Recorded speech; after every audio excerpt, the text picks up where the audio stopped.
Now listen to part of a lecture on this topic in a psychology class. Now, I want to continue talking about attribution theory in the field of social psychology. First off, what are attributions? Attributions are inferences we make about the causes of behavior. It is how we explain behavior. Then what is attribution theory?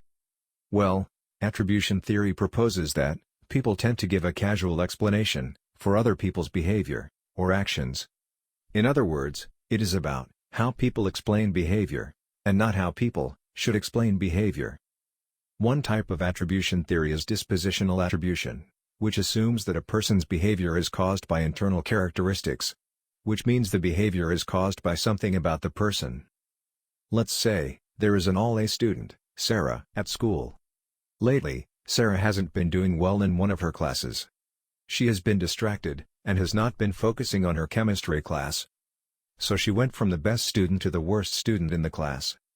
Her classmates talked about her after the last exam, wondering what happened to her. They assumed that Sarah was used to being an A student, and didn't need to study hard like other students. So she gave up.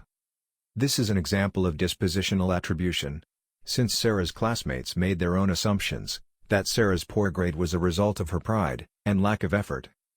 Her classmates have tied Sarah's behavior to her personality and temperament. On the other hand, the other type of attribution theory, which is situational attribution, will explain Sarah's behavior by external circumstances. That is, by external situational factors, such as her environment, work, school, or even people around her.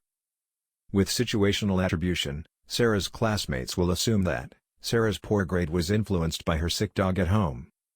Because her dog was sick, Sarah must have been busy taking care of her dog, which will explain why Sarah didn't have enough time to study for her chemistry class.